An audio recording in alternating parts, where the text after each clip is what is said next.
o silêncio de Deus na vida da pessoa do Senhor Jesus Cristo. Está lá em Mateus, capítulo 27, versículo 46. Quem encontrou, diga amém. Diz assim a Sagrada Escritura. E cerca da hora nona, bradou Jesus em alta voz, dizendo: Eli, Eli, lama sabachthani. Isto é, meu Deus, por que tu me abandonaste? Podeis se assentar em nome de Jesus. Cerca da hora nona, bradou Jesus em alta voz, dizendo: Eli, Eli, lama sabachthani. Que quer dizer: Deus meu, por que me abandonaste? Isso nos traz a memória. Amados, é igual nós estávamos dizendo e sempre falamos. O tema dessa lição, desse mês, nós estamos trazendo a respeito do silêncio de Deus.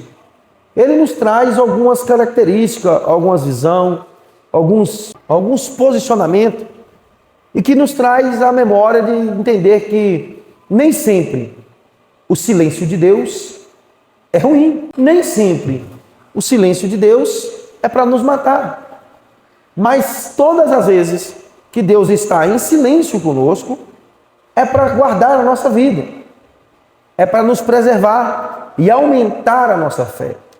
Nós estamos aí há um mês, há quase já, tratando do Salmo 22, que é a mesma fala que o próprio salmista diz ali, o salmista Davi, dizendo: Deus meu, por que me abandonaste? Só que o salmista, ele está trazendo esse salmo como um salmo profético, e muito bem lecionado aqui em um dos cultos de ensino, acho no último pelo nosso diácono Jonathan, que Davi não teve as suas vestes lançadas, Davi não teve ali a sua carne arrancada. Ali ele estava falando de Jesus.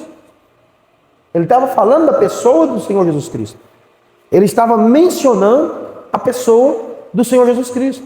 Ou seja, é um salmo profético. É um salmo que Davi salmodiou em base profética.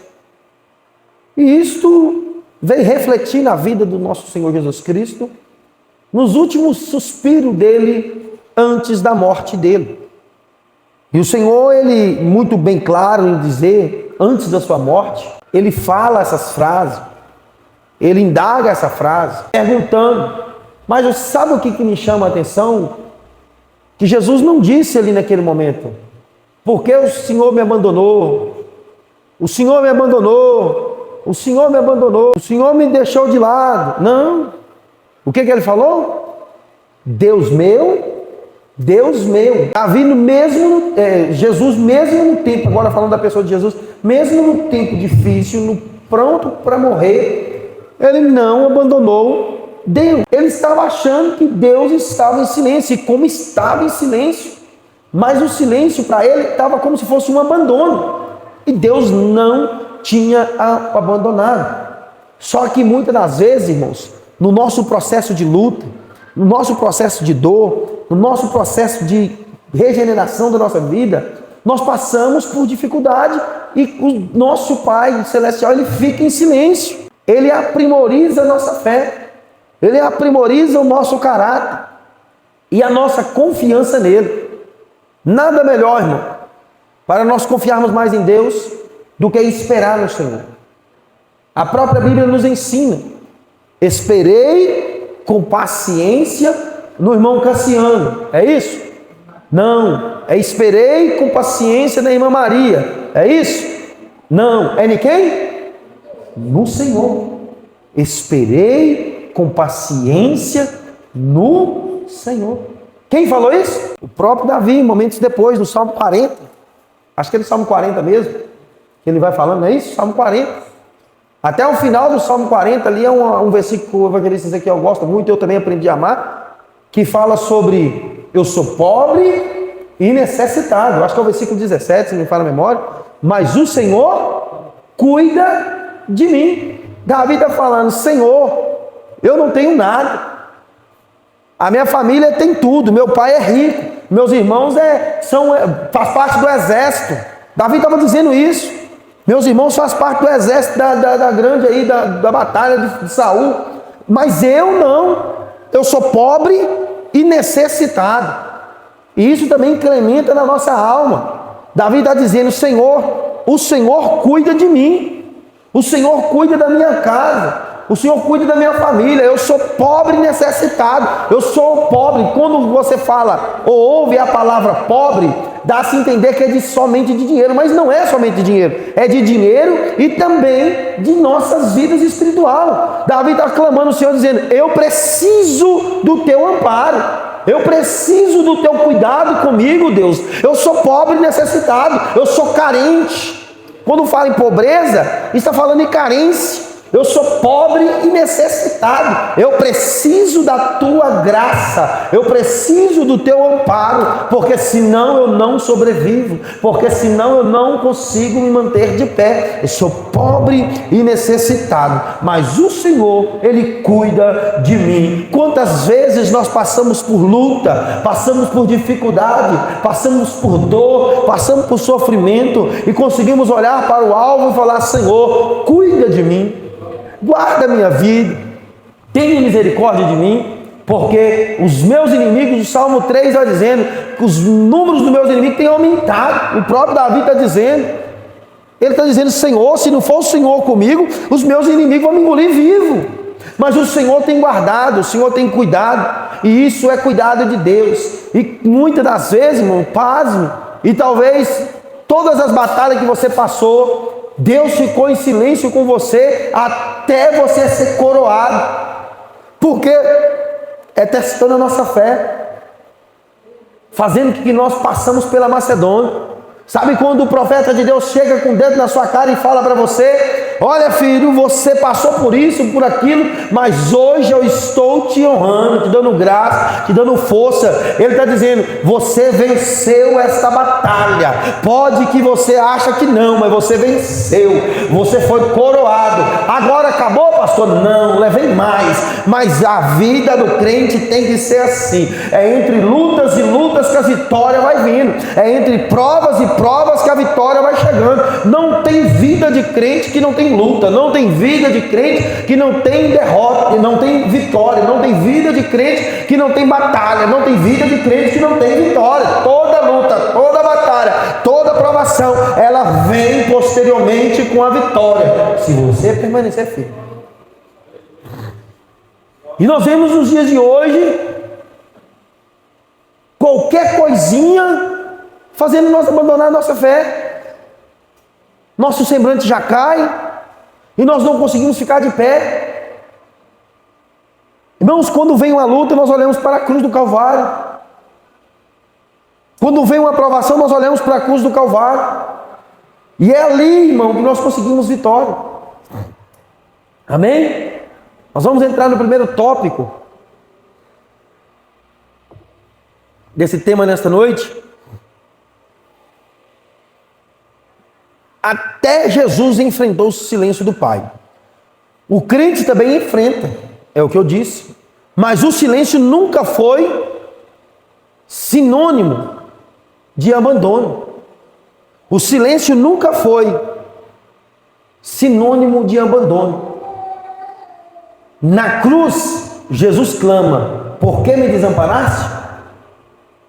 Ele cita a mesma coisa que está no Salmo 22. Sentindo a dor do amparo e abandono. Ele achou que estava sendo abandonado. Ele achou que estava sendo abandonado pelo cuidado do Pai. Mas o silêncio do Pai não era rejeição, era propósito. Era propósito. Não era abandono, era propósito. A retenção estava sendo cumprida. A promessa estava sendo cumprida. Se Deus entra e intervém e não deixa o filho dele morrer na cruz do Calvário, hoje eu e você estaríamos fuzilados. Mas Deus deixou que acontecesse. Deus permitiu que acontecesse. Olha o que diz Isaías 53, capítulo 4, versículo 4, versículo 5. Isaías 53, versículo 4 e versículo 5.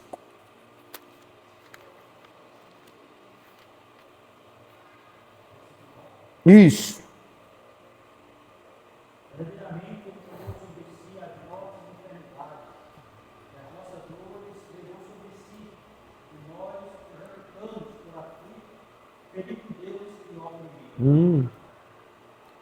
Você leu o 5 também?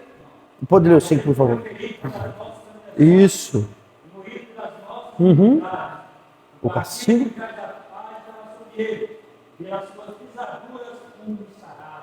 Tá vendo a redenção?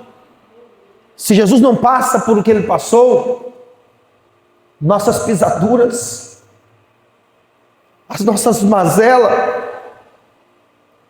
os nossos pecados não teria sido perdoado, as nossas mazelas não seriam curadas. Mazelas essas que nos levam a perder, mazelas essas que nos levam à dor até a morte. Mas pasme, igreja do Senhor, há muitos crentes que não quer ser curado, não quer ser liberto, não quer ser perdoado, não quer ser transformado, porque prefere ficar com as mazelas do que deixar tirar ali as impurezas. Porque quando Deus, ele opera, ele vai tirando as impurezas, ele vai tirando as mazelas, ele vai tirando os carnegão e vai nos fazendo ser santo, nos fazendo ser separado, nos fazendo ser melhor do que ontem, e ainda pensamos que amanhã nós podemos ser melhor do que hoje. Isso é o cuidado de Deus com o crente que cuida de ser fiel. Ah, pastor, mas está doendo, meu filho. Pior é no inferno. Ah, pastor, está difícil, meu filho. Pior é como Deus voltar. Meu Deus. Quando Jesus voltar, bater na porta, meus amados, vamos subir todo mundo. E aí, como será? Como ele olhará para nós? Como ele está olhando para nós nesta noite? Como um pecador do coração contristado? Ou como um pecador com o coração soberbo? Como um pecador do coração arrependido? Ou como um pecador do coração alterado e soberbo? Como que você está passando o silêncio de Deus? Ou como você passa o silêncio de Deus na sua vida? Murmurando, questionando, brigando, não gostando? Ou você passa o silêncio de Deus aceitando o propósito de Deus sobre a sua vida? Senhor, se é para me passar, eu vou passar dando glória a Deus. Se é para me passar, eu vou passar dando aleluia. Se é para me fazer como Paulo fez, mas eu vou pregar o amor de Cristo, eu vou ser prisioneiro de Cristo. Não tem problema eu ser prisioneiro de Cristo. Mas eu vou tomar chicotada, deixa a chicotada doer, porque quando dá chicotada eu louvo o Senhor. Quando toma chicotada eu aclamo o Senhor. Quanto mais chicotada, mais glória a Deus. Quanto mais chicotada, mais aleluia. Quanto mais chicotada, mais Deus opera, mais Deus cuida da minha casa, Deus cuida da minha família, Deus transforma o ambiente e Deus me faz ser avivado. Quanto mais eu olho para a cruz do Calvário, mais eu me vejo como um indigno. Quanto mais eu olho para a cruz do Calvário, mais eu me vejo como um homem que precisa do amparo de Deus. A cruz do Calvário sempre foi e sempre será o nosso amparo. Quer ver se a sua vida está boa? Vê se ela enquadra na cruz do Calvário. Quer ver se você está no caminho certo? Vê se enquadra na cruz do Calvário. Abre Hebreus capítulo 4, versículo 15, para nós vermos o que está lá.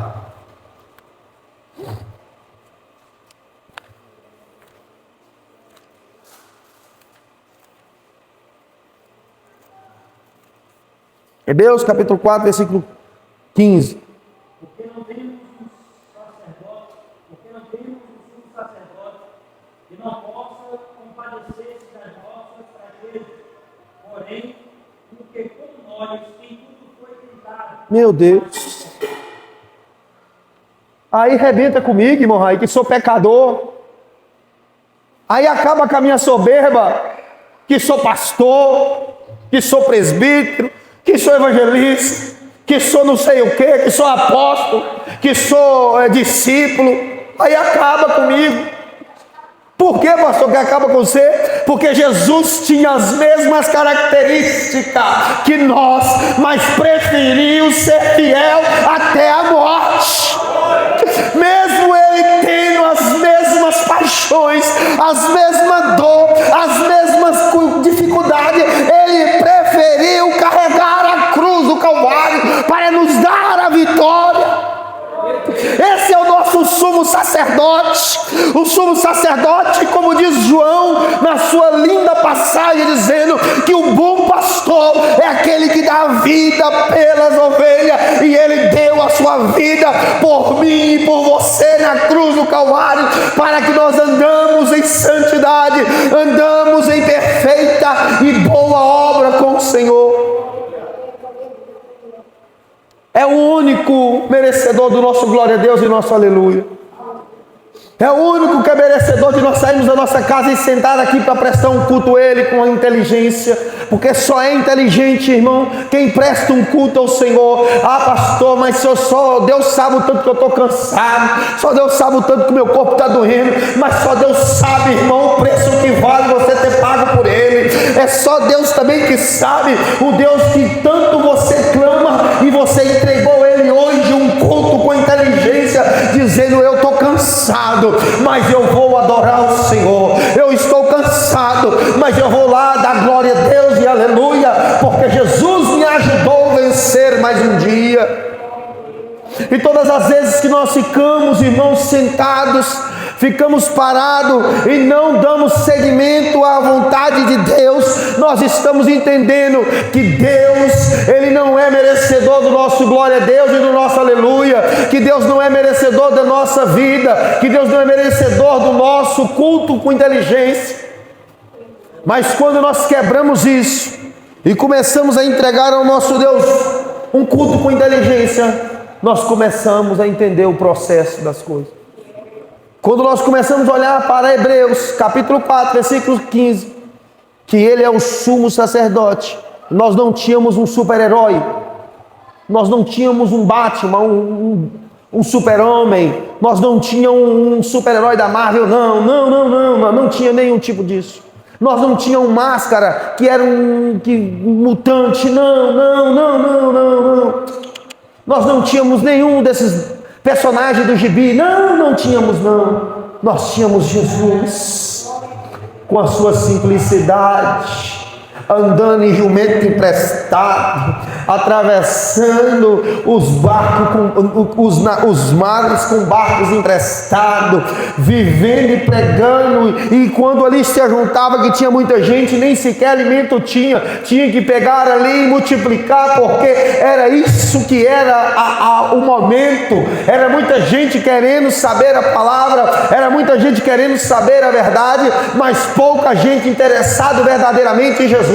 Porque existem 3 classes de pessoas que seguem Jesus. 3 classes são essas: os discípulos, aqueles que amam Jesus, aqueles que querem verdadeiramente servir a Jesus, e aqueles que buscam ou procuram ver os milagres.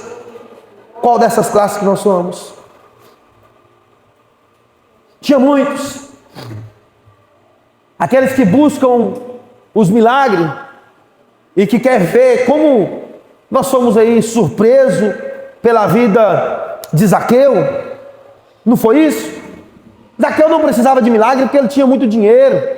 Zaqueu não precisava de fortuna porque ele tinha muito dinheiro.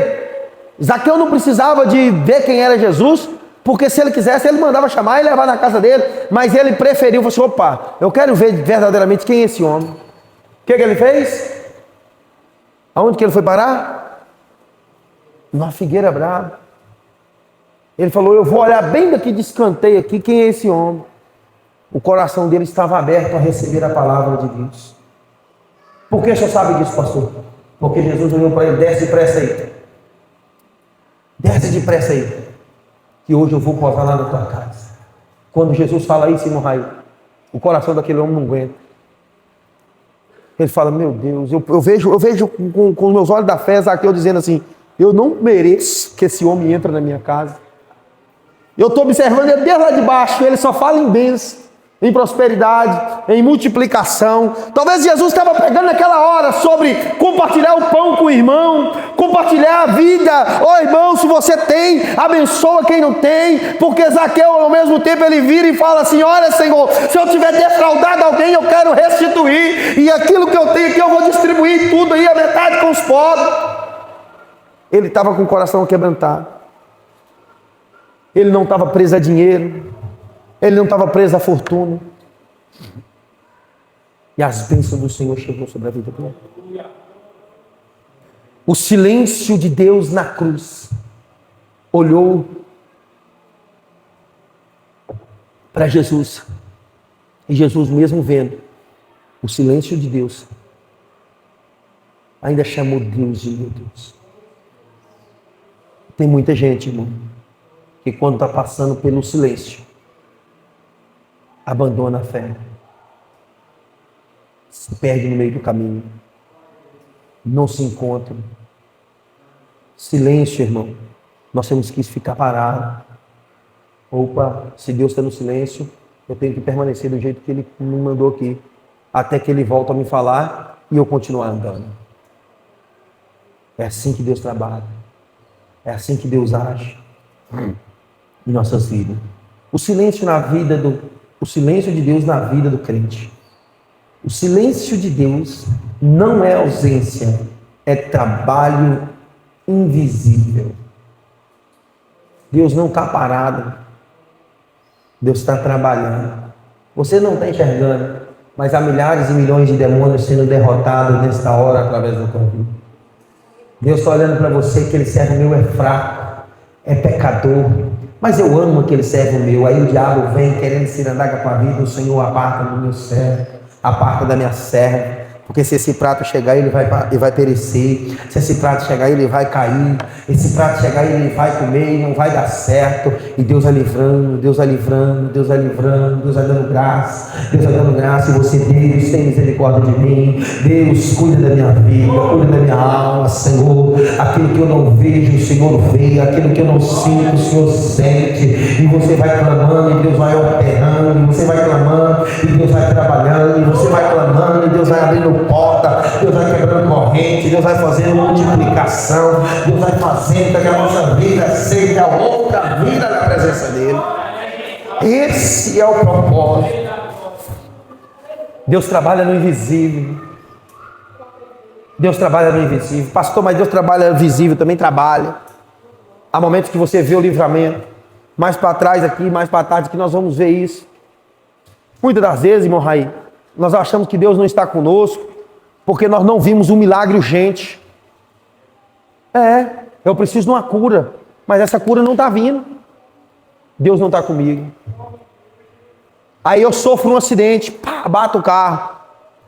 Deus livra a minha vida, mas não livra o objeto. Deus não tem compromisso com o objeto, Deus tem compromisso com a minha vida. Eu tenho compromisso com Deus. Pastor, mas o objeto é consagrado ao Senhor, sim.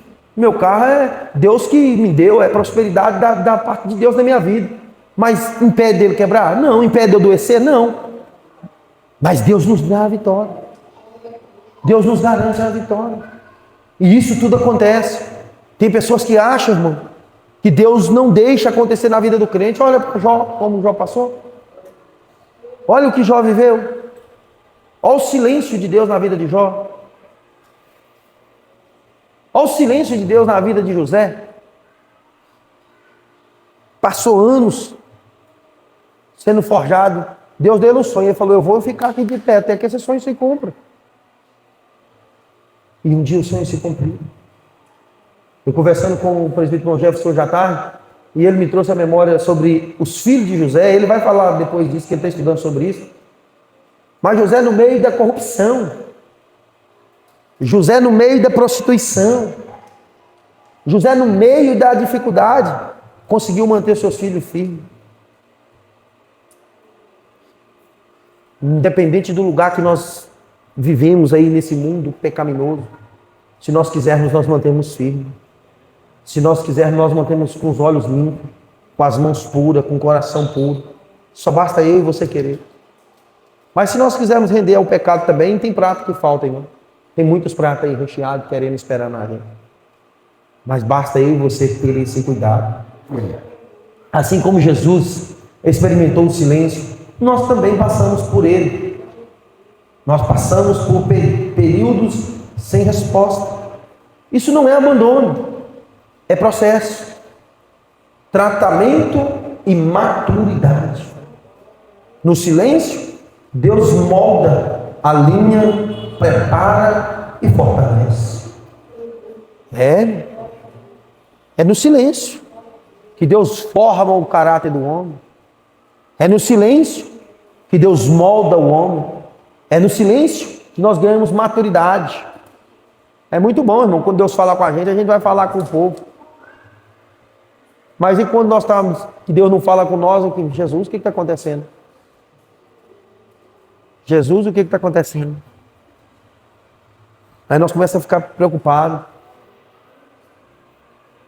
O processo do tratamento, irmão, ele é pesado mesmo. Mas nós precisamos ser tratados para sermos fortalecidos. Nós precisamos ser tratados para sermos fortes. Não existe crente forte, irmão, sem tratamento de Deus. Não existe super crente. Existe crente que ora, busca a face do Senhor. Não existe super crente. Não existe ninguém melhor do que ninguém. Existe esse sim, que prepara a sua vida diante de Deus, e mesmo em meio ao silêncio, você está sendo fortalecido. Salmos 28, primeiro versículo.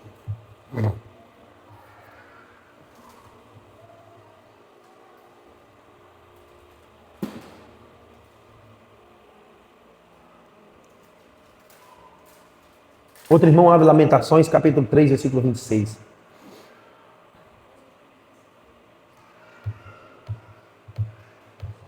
Abre a Bíblia, João. Salmo 28, versículo 1.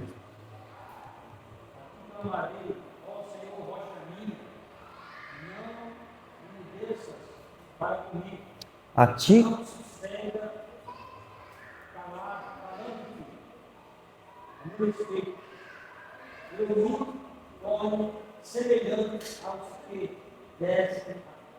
olha aí para você ver. O salmista está falando: Senhor, não cala, não fique em silêncio comigo, porque se isso acontecer, eu me torno como aqueles que foram à cova. O que o salmista está falando? Se o Senhor calar comigo, eu morro. Se o Senhor calar comigo, eu morro. Se o Senhor calar comigo, eu vou me tornar como está lá aqueles que estão na cova. Não cala comigo. Fala comigo. Você já pediu hoje para Deus falar com você? Você já orou hoje falando: papaizinho, fala comigo. Oh, meu Deus, eu quero ouvir a tua voz. Eu quero sentir o teu toque. Eu quero sentir a tua fala. Pastor, eu orei, eu pedi, está certo. E agora, você ouviu a voz de Deus? Não, permaneça firme. Pastor, eu ouvi, mas eu não consegui permanecer de pé. Eu ainda pequei, eu ainda errei, mesmo ouvindo a voz de Deus. Peça perdão. Volte para o primeiro encontro e Deus vai te dar a vitória. Aleluia. Lamentações, capítulo 3, versículo 26. Quem encontrou, diga amém e lê para nós. Outro irmão abre Isaías 41, 10.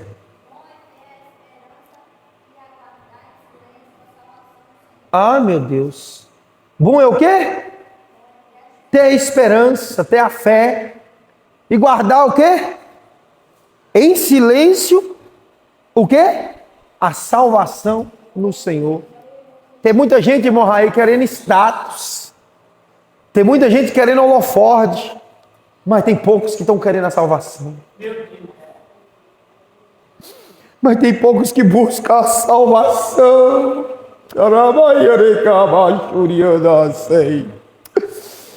Tem muitos que buscam fama, tem muitos que buscam dinheiro, tem muitos que buscam status, mas são poucos os que buscam a salvação. Outros buscam comodismo, outros buscam sei lá o que, mas poucos estão buscando a salvação.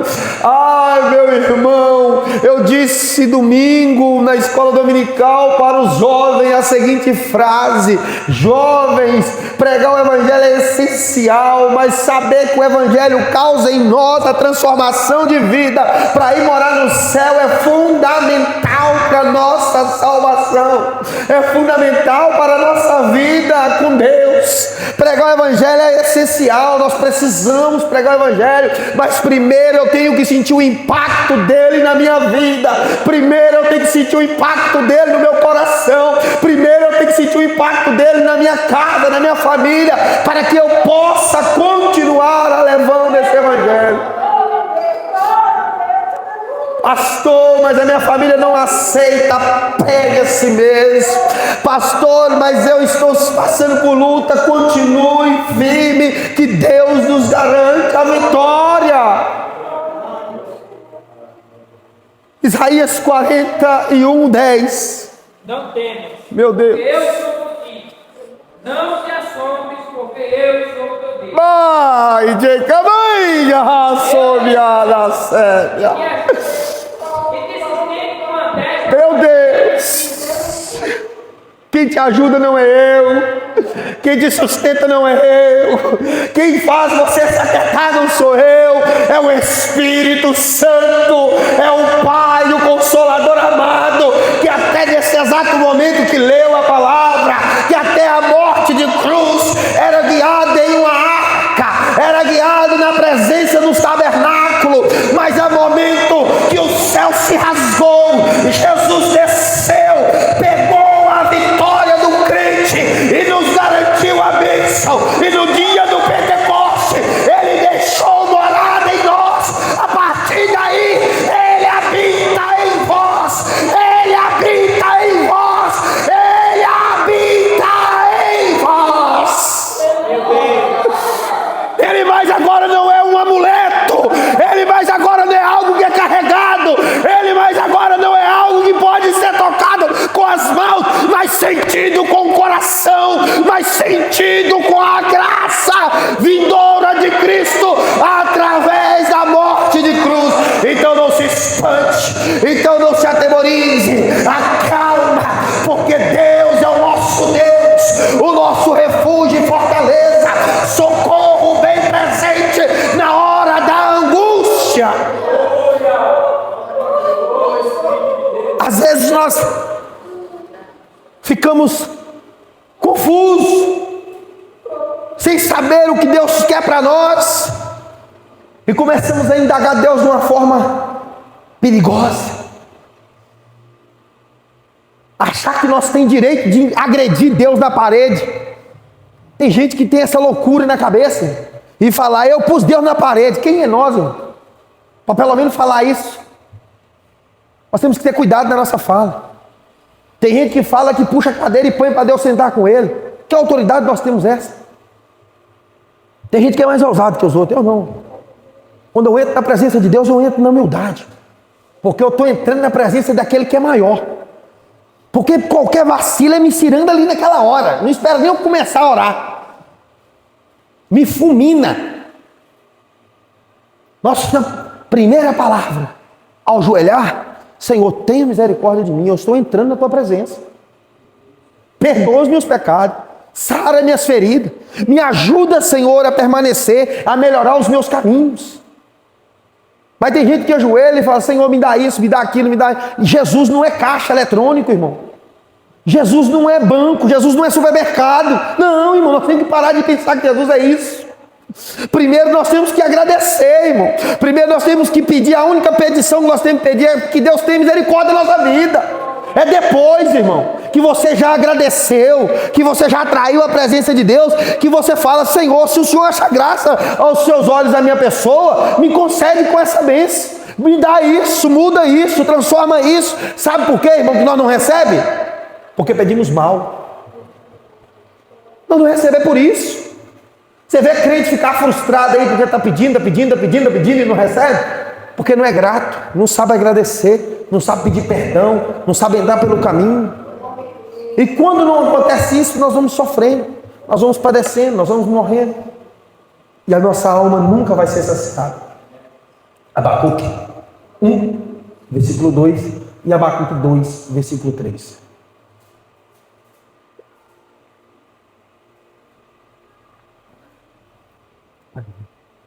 Água que eu não bebi durante o dia, pelo menos. Quem encontrou? Encontrou aí, João? Abacuque 1, versículo 2. Até quando, Senhor, clamarei Meu Deus. esses? E tu não me escutarás. Ai, Jesus. Gritarei. Meu Deus. Violência. Meu Deus. Não salvarás? Meu Deus. Agora Abacuque 2, 3. Porque a visão é ainda para o tempo determinado. E até o fim falará e não mentirá. Se tardar, espera, porque certamente virá, não tardará. Opa aí. No versículo 2, repete por favor, nós vamos falar parte depois do outro. Até quando, Senhor, clamarei eu? Isso, E tu não me escutarás? isso, Gritarei, isso, violência, isso, e não salvarás? isso. Para você que não sabe, Abacuque estava com raiva de Deus quando ele começa a pregar, quando ele começa a orar. Isso é uma oração. Para você que não sabe, Abacuque estava nervoso, com a indignação de Deus deixar o povo sofrer. O povo estava sofrendo, o povo estava padecendo. E Abacuque fica nervoso. Abacuque começa a pregar nervoso. Até portanto ele pede o quê? Justiça, não é isso? Ele pede justiça. Justiça, Senhor. Olha para nós. Abacuque está nervoso. Abacuque começa o livro dele nervoso. Aí no capítulo 2, versículo 3, ele já dá uma sacudida, né? Ele já dá uma balançada. Ele fala assim, ó, Deus não tarda. Ele está pondo alguma coisa no eixo aí, mas a bênção vai chegar na hora certa. É isso que ele está falando. Aí se você for pegar o capítulo 3, Abacuque já termina o capítulo 3 ali falando o quê? Mesmo que falta tudo, eu ainda me alegrarei no Deus da minha salvação. Abacuque começa indignado, mas no meio da sua oração, ele já começa a entender que não é através dele, é através do Espírito do Santo do Senhor que acontecem as bênçãos sobre as nossas vidas. É igual a Asaf. Asaf começa um dos seus salmos brabo, vendo a prosperidade de muitos. Os ímpios estão prosperando, Senhor. Os ímpios estão crescendo.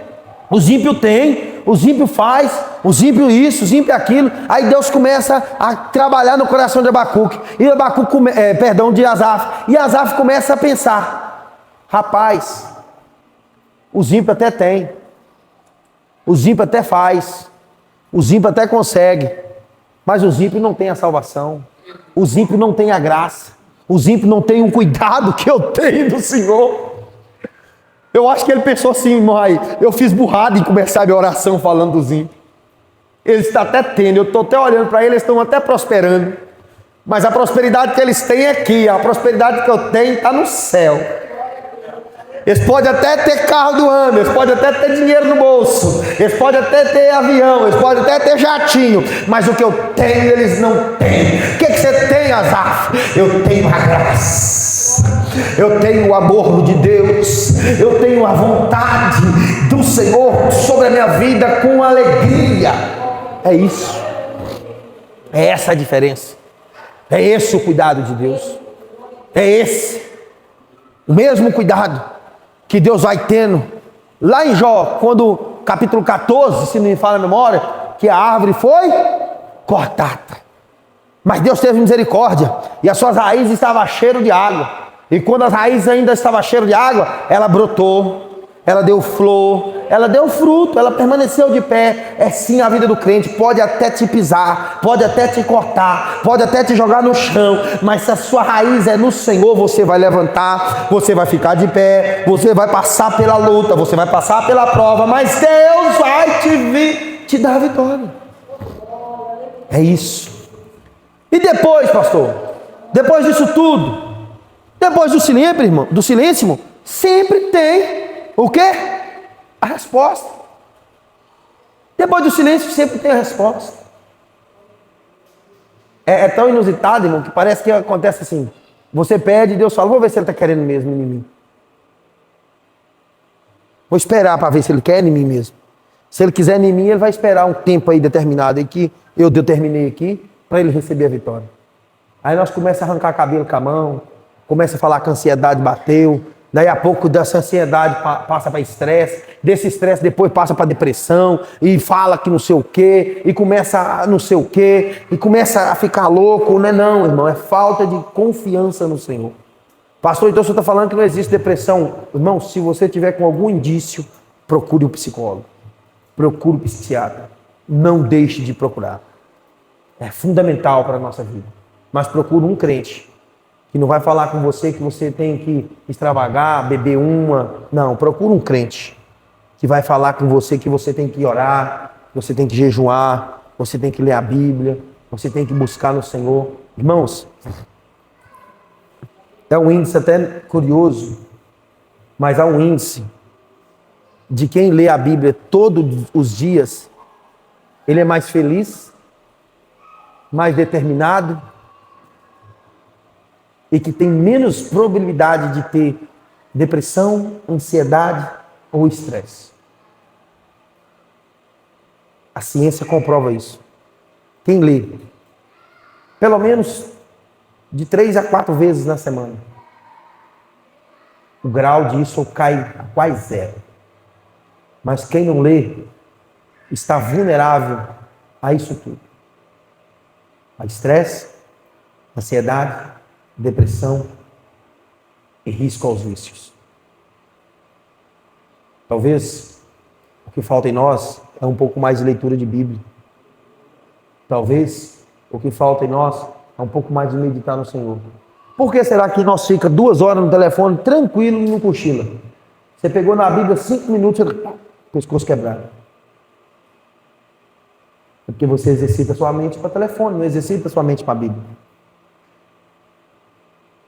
E é isso que nós precisamos, né? Exercitar nossa mente para o Senhor. Ler é um exercício para a mente. Ler é um exercício para a mente. Nós precisamos exercitar nossa mente. Amém? O silêncio não é um ponto final. É a vírgula antes da ressurreição. Teve um silêncio. O céu se escureceu. Não foi isso que aconteceu? O céu ficou escuro. A hora nona, quem sabe que hora que é a hora nona? 3 horas. 3 horas o sol está quente, não está não, irmão? E aí, irmão, o tempo começa a escurecer. O céu fica em silêncio. O céu se escurece. O céu fica em silêncio. Tudo se escurece. E agora? Eli, lama sabachthani. Deus meu, por que me desamparaste? O céu continua em silêncio. Ele vira e fala, está consumado. Ele fala, está consumado. O que ele está falando? Eu entrego ao Senhor o meu espírito.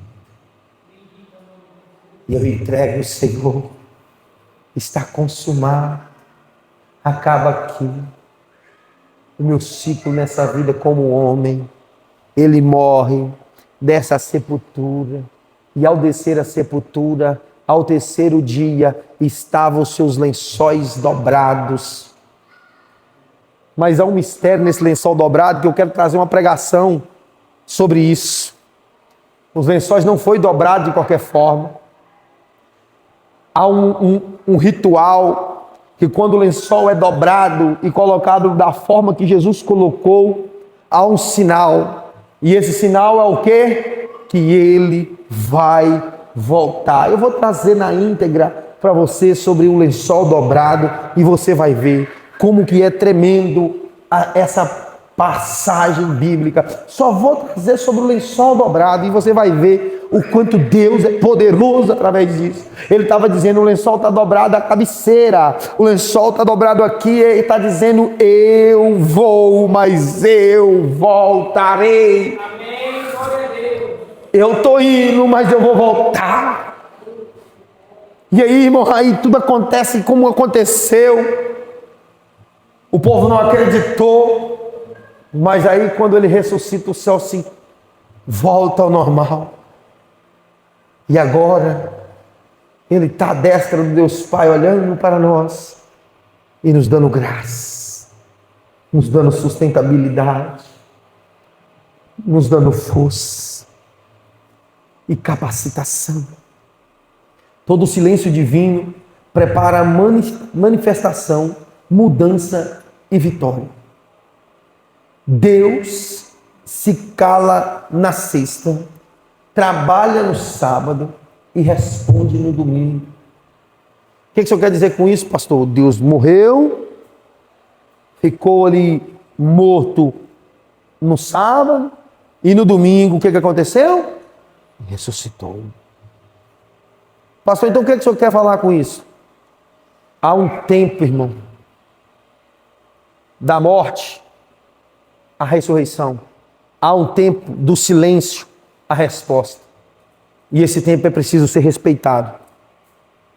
Por mais que você ache que Deus está no silêncio, mas Ele está trabalhando em prol da tua vida. Por mais que você ache que Ele está no silêncio, Deus está trabalhando em prol da tua casa. Deus está trabalhando em prol da tua família. Senhor, mas eu não estou vendo resultado. Você não precisa ver resultado, você precisa confiar no resultado. Porque se eu esperar ver o resultado, eu estou crendo naquilo que eu estou vendo, que eu estou pegando. E Deus é muito mais além do que pensamos ou imaginamos. Deus é soberano. Deus é eterno. Para nós terminarmos, Mateus 28, versículo 6, Salmo 40, versículo 1, versículo 2, Romanos 8, 28 e Salmos 30, versículo 5.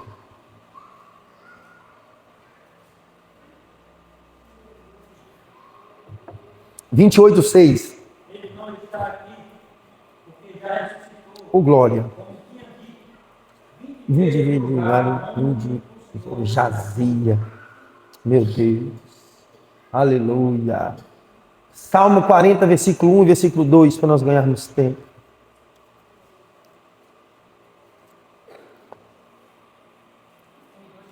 Isso. Esperei com paciência. Isso. E ele se virou para mim e ouviu o meu clamor. Isso. Tirou-me de um lugar horrível Meu Deus. e um jato de lodo. Pôs os meus pés sobre uma rocha, firmou os meus pés. Pôs os meus passos sobre a rocha e estabeleceu os meus pés. Primeiro o salmista vai falando, eu esperei com paciência no Senhor. E ele se inclinou para mim e ouviu o meu clamor. Eu esperei com paciência. Davi está falando assim, olha, eu passei por mal um bocado com a minha família. Porque os maiores inimigos de Davi era quem? A sua família. Eu passei por luto. Passei por provação. Mas eu esperei com paciência no Senhor. Aí veio a promessa, no meio disso tudo veio a promessa do trono. E Davi foi continuando passando por dificuldade. Tendo que matar urso, matar leão. Até chegar o dia da sua coroação.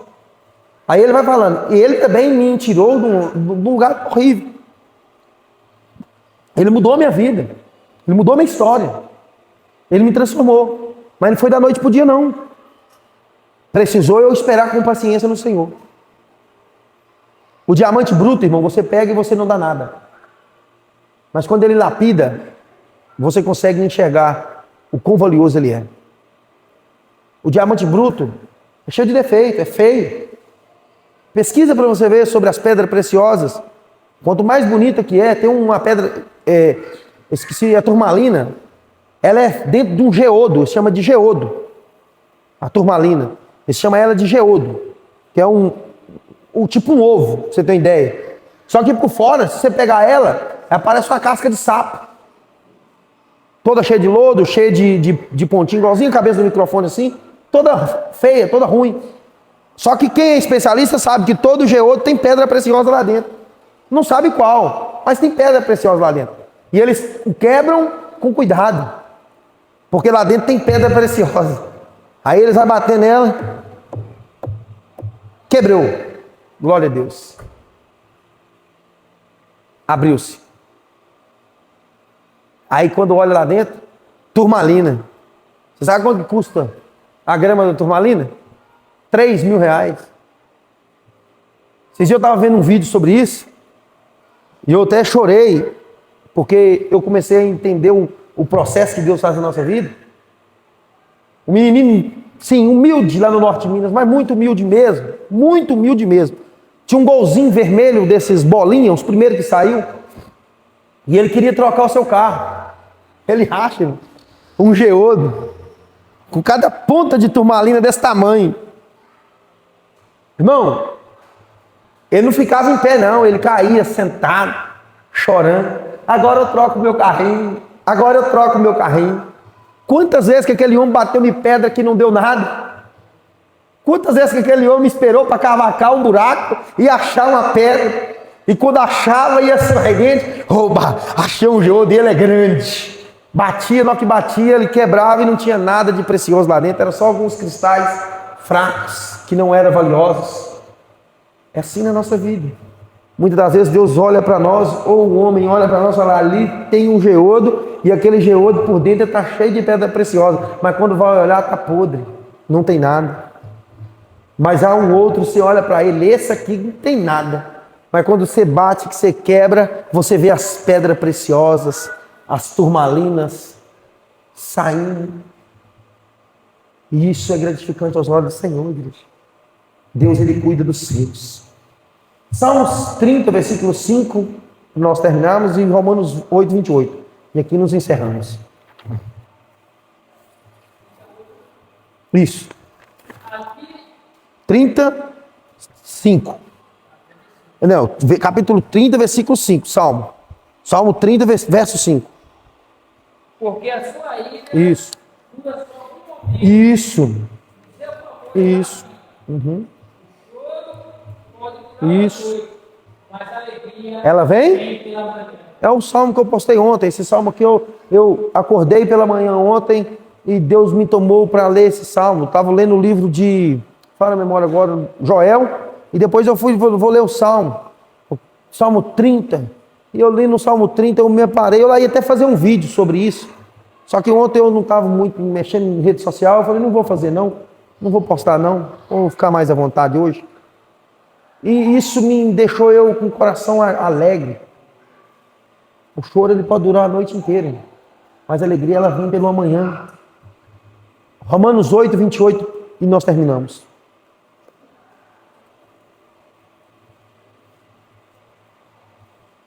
Sabemos que todas as coisas contribuem juntamente para o bem daqueles que amam a Deus, daqueles que são chamados por seu decreto.